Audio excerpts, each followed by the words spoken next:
আজি ভাদ মাহৰ প্ৰথম দিন। এই দিনটোত অসমৰ সকলো ভকত বৈষ্ণৱ ৰাইজক মই মোৰ সেৱা জনাইছোঁ।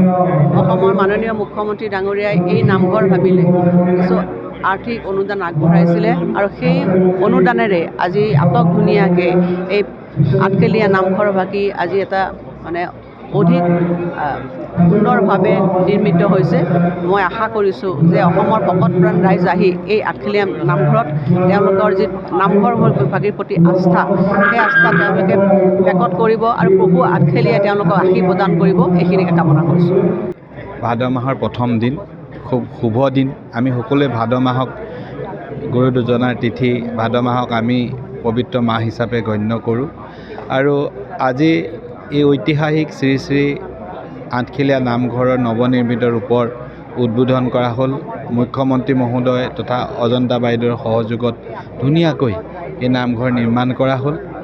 আজি আমি ইয়াত সকলোৱে আহি বিশ্ববাসীৰ, দেশবাসীৰ তথা অসমৰ সৰ্বাংগীন বিকাশ আৰু মংগলৰ কাৰণে, শান্তি সম্প্ৰীতিৰ কাৰণে আমি প্ৰাৰ্থনা কৰিছোঁ। আশা কৰিছোঁ মহাপ্ৰভুৱে সকলোৰে মংগল কৰিব আৰু মই অসমবাসীক পবিত্ৰ ভাদ মাহৰ শুভকামনা জনাইছোঁ। ভাল লাগিছে আমাৰ সতীৰ্থসকলৰ লগত আজি পহিলা ভাদৰ দিনাই আঠখেলীয়া নামঘৰলৈ আহি অত্যন্ত সুখ অনুভৱ কৰিছোঁ। এটা অতি আধ্যাত্মিক পৰিৱেশ। আমি প্ৰভু ভগৱন্তৰ ওচৰত প্ৰাৰ্থনা জনাইছোঁ ৰাইজৰ মংগল, ৰাইজৰ যাতে মংগল। মই এজন নিমিত্তহে, হাজাৰ হাজাৰ ভক্ত আহে ইয়াত, তাৰ মাজতো মই এজন। আমি আঠখেলীয়া মাহাত্ম্যৰ কথা আপোনালোকে নিশ্চয় ক'ব নালাগে, ৰাইজে জানে কাৰণে আজি এক ভাদ দিনা ইয়ালৈ মানুহ আহে।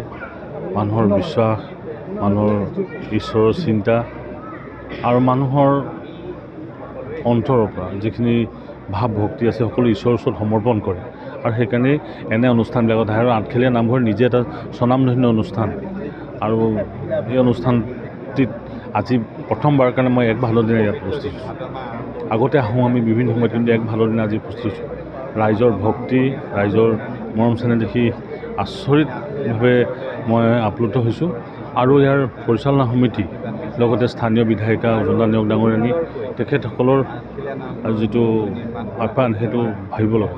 আজি মন্ত্ৰী দুগৰাকী আহিছে, অতুল বৰা ডাঙৰীয়া আৰু কেশৱ মহন্ত ডাঙৰীয়া, লগতে বিধায়ক সৰুপথাৰ বিধায়ক আছে, বিজেপিৰ কৰ্মীসকল আছে, সকলো ধৰ্ম বৰ্ণ নিৰ্বিশেষে সকলো মানুহ আজি উপস্থিত হৈছে। এটা আধ্যাত্মিক পৰিৱেশ তৈয়াৰ হৈছে। আৰু প্ৰতি বছৰে আজি সেই 1600 চনৰ পৰা আজিলৈকে তাৰ ধাৰাবাহিকতা অটুট আছে। ইয়াতকৈ আৰু ভাল কথা নিশ্চিতভাৱে এটা পৰ্যটনস্থলী, ধৰ্মীয় পৰ্যটনস্থলী আৰু লগতে আধ্যাত্মিক চিন্তা চৰ্চাৰ এটা কেন্দ্ৰ।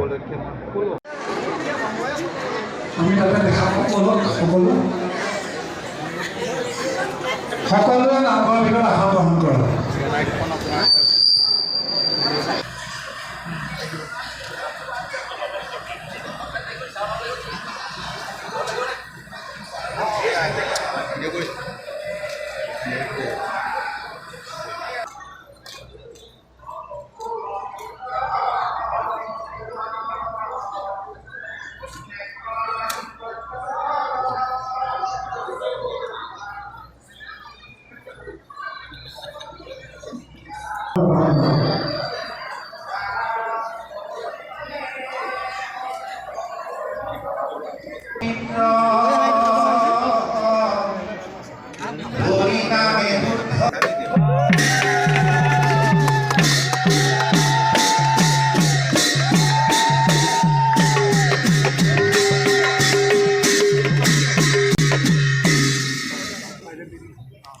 মোৰ সহযোগী